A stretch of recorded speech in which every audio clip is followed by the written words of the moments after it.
Hey everyone! Thanks for choosing to watch my video on the importance of floral resources for bee nutrition. My name's Ellen, and today I'm going to be talking to you about some of the themes around my research. Our objective today will be to learn what foods bees collect from flowers, the nutrients these foods contain, and to understand how the nutritional quality of these foods differs between flowers. And I wanted to start thinking about the consequences of changing floral communities for food availability for bees. I first became interested in pollination during my A-levels actually, when I read the book The Biology of Flowers, which you can see on the side. It was full of these amazing facts and wacky adaptations that flowers had to particular pollinators and these really specialized interactions that I just thought were so unusual and so cool. After my A-levels, I went to study biology at the University of Bristol, and once I finished my third year there, I went to study for my master's at Kew Gardens, which was a dream come true, and it's such a cool place to visit.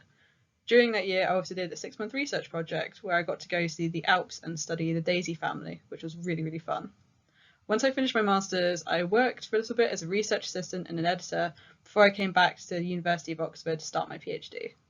At the moment, I'm part of the Oxford Environmental Research Departmental Training Partnership, which is about a mouthful, and that funds a huge range of environmental research, so things like climate change, rivers, birds, and my work on bees and flowers. What I want to talk to you about today is how understanding small species-level differences in nutritional needs and quality can have really big consequences for bees when we scale up to the landscape.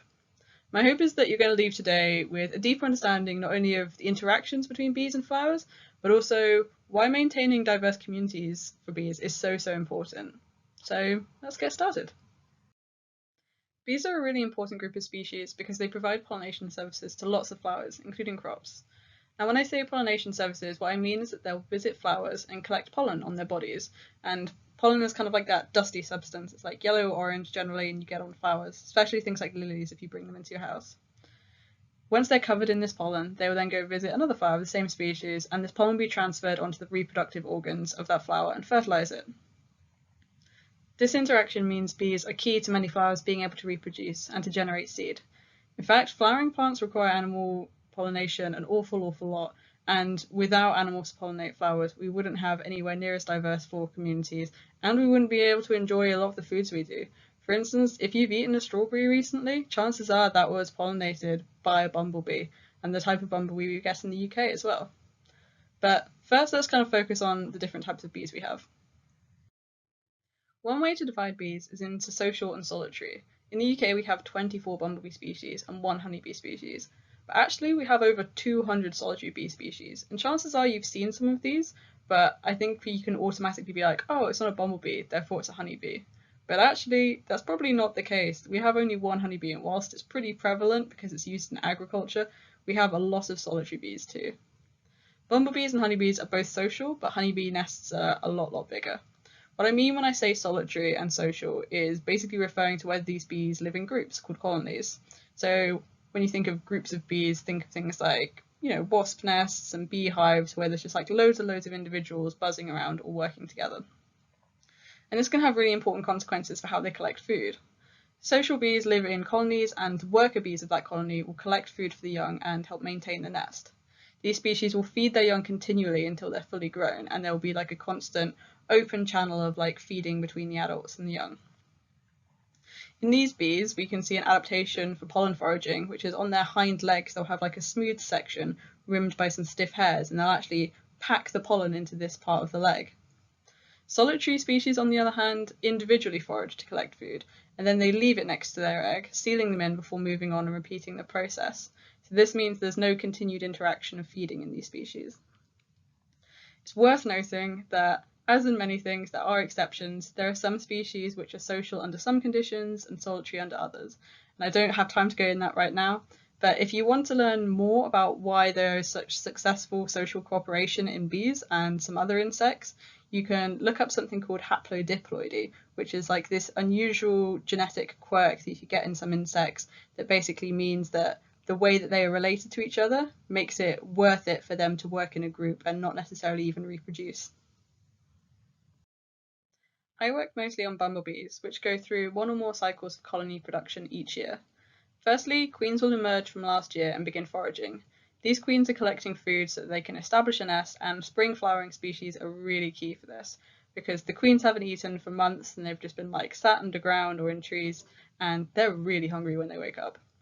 Once the nest has been established and workers have created, the colony is then going to be in like full swing of gathering resources and rearing the young. Later in the summer, the nest will produce the next generation of queens and males, called drones, to fertilize them. Once fertilized, these future queens will need to forage for resources and build up fat reserves in order to survive the winter. And then this cycle repeats. Nectar is a sugary liquid which is produced by many flowers to reward visiting pollinators. Many pollinators besides bees collect nectar too, so think of like butterflies and moths, but also further aboard things like bats and birds. Nectar is a really key source of carbohydrates for bees and provides the energy for them to maintain their energy-intensive flight. The video you can see here on the right is of actually a bee kind of pushing its mouth parts deep into the flower in order to access like that sugary nectar reward.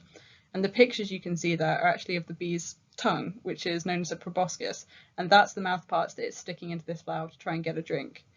The bee tongues are like a really different length between species, and if, for instance, a flower has like nectar right at the bottom and it's very long and very thin, then you need a really long tongue to reach it. So this is just one example of ways that flowers can kind of like restrict access to certain pollinators. So for things like really long, deep flowers, you need a really long tongue. Now, unlike nectar, the main role of pollen is to actually help the flower reproduce, and therefore bees collecting and eating it is not actually ideal for the flower, but it's kind of like this necessary sacrifice if it wants to be able to transfer its pollen and reproduce. It accepts that the bees are just going to collect and eat a lot of it. Pollen contains a real big range of macronutrients, including proteins and lipids, but it also contains a lot of important micronutrients like vitamins and minerals. But how much each of these things are found in pollen varies hugely between species. So it suddenly becomes really important which flowers bees choose to collect pollen from. The picture you can see on the right of the pollen basket is the adaptation I was talking about earlier, these flattened, smooth bits of the leg surrounded by hairs where bees will kind of pack pollen in as they forage for it. And the video below is just of a bumblebee getting real in there amongst all the pollen. So, now for a quick exercise. I want you to look out the nearest window and see how many flowers there are. If you're doing this in winter, just try and think about what flowers there might actually be in the spring or summer. And the sort of things I want you to think about whilst you look outside is, are there lots of different species of flowers? Do these flowers look similar, or do they have different shapes and different colours and different sizes? Are there any trees or weeds you can see outside? If you're somewhere really urban, can you see any trees in the distance or in between houses? If you can see any bees where you are they all favouring particular flowers? Is there like one particular hotspot that all the bees are going for? Or are different bees going for different areas? So pause the video for a little bit and go take a look outside and then come back and play when you're done.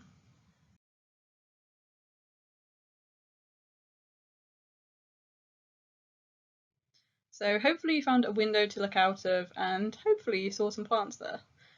Why do you think it would be good to have lots of different flowers? Because this is something I mentioned before. Well, one reason is that we know lots of different bee species need different nutrients. So if you want to support a range of bee species, you're going to need a range of flowers to do it. It also builds in redundancy to the system, by which I mean if you have multiple plants provisioning the same nutrients, if something happens to one of them, for instance, it's like overrun by weeds or disease or just doesn't flower that year, then you kind of have a backup in the system. The reason I asked you to look for trees and weeds is also because these can provide really important resources at particular times of year. So we saw earlier in the presentation that when the queens emerge in the spring, they really need resources so they can build up their energy to create a nest. And trees can be a really important way of doing this, and so can weeds, because they'll flower before kind of like, the peak summer when we tend to think of most flowers as being out. Now, what I quickly want to talk about is nutritional niches. So I mentioned before that the different needs of bees can be reflected in the flowers that they use. So if a particular bee needs a certain amount of fat in its diet, that might influence which flowers it visits to collect its pollen. And one way we can categorize how specialist or not a bee is in what it collects pollen from is whether it is a monolectic, oligolectic, or polylectic species.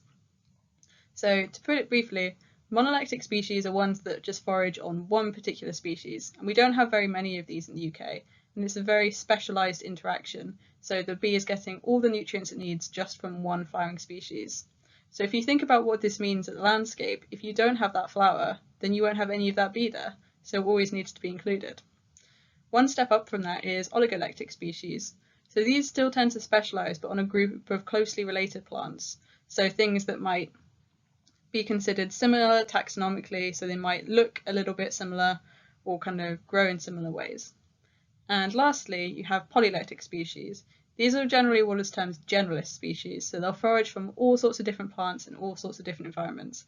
And bumblebees pretty much all fall under this category in the UK.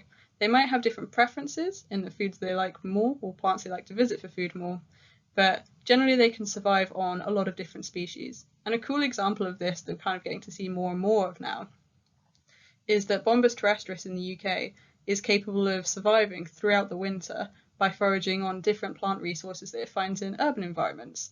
And this is something that never really happened before, but the advent of people planting things in their gardens and in urban environments has meant that there are enough floral resources for it to sustain over the winter. But it can only do this because it's a generalist and is happy to eat from a lot of different plants. So now we've talked a little bit about what foods bees get from flowers and why they might visit particular flowers over others.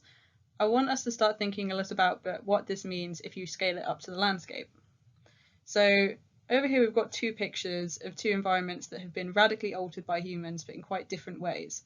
And I just want you to pause the video for a few seconds and to think where bees might be finding their food and what sort of floral communities you think you might be finding in these two places. Is it diverse, do you think? Do you think you'd find flowers throughout the whole year? Or do you think it might be a little bit monoculture-like? Pause the video for a little bit and then press play when you're ready.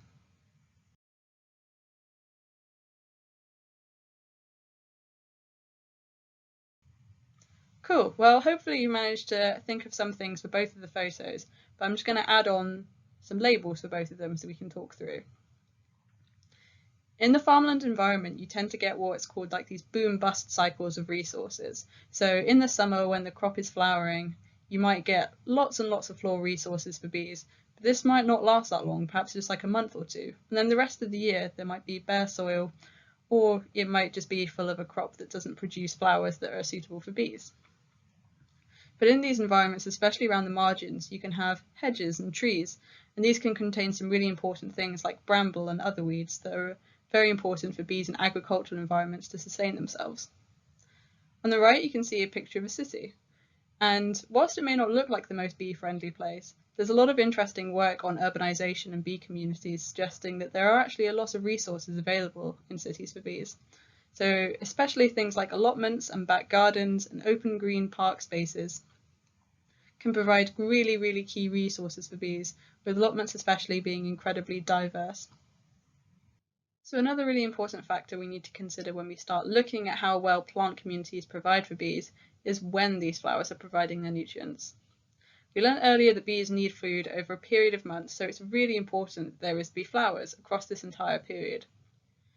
Have a look at the graph on this slide, which shows total nectar production across the flowering period in a set of farms in southwest England. What do you think the graph tells us about when there is nectar available for bees, and can you see any issues with this? Hopefully you can notice that there are some periods which have a lack of nectar resources available for bees. The authors of this paper termed this as the hungry gap, and it shows how important it is for us to consider flowering time when we aim to provide resources for bees, because we need to make sure that that supply of food is continuous if we want them to be able to survive in an environment. So now I'm going to wrap up by saying why understanding all of this is important and why we research it in the first place. By finding out what nutrients different bee species require, we can understand better why they forage from certain plants and how vulnerable some of them might be to changes in plant communities. We can therefore use this information to better inform our design of things like planting schemes, as seen in the last slide, and to make sure that there is a continuous supply of the correct nutrients. It can also help us to better design artificial foods for bees that are managed by humans for agriculture. So in summary, I hope you'll leave this lecture having learned what bees eat and what nutrients they contain, the difference between generalist and specialist foraging bees, how altering plant communities has knock-on effects of bee nutrition, and why we need to consider flowering time for different plants when designing planting schemes for bees. If you want to get involved with some ongoing pollinator research, I highly suggest checking out POMS, which is the pollinator monitoring scheme run by the Centre for Ecology and Hydrology. You can download a sheet and just go into like your back garden or your local park and watch a particular spot of plants and see what pollinators visit it. If you're keen to find out more about bumblebees in particular, the Bumblebee Conservation Trust has a lot of really useful resources, including ID guides, and it has information on in-person events and workshops.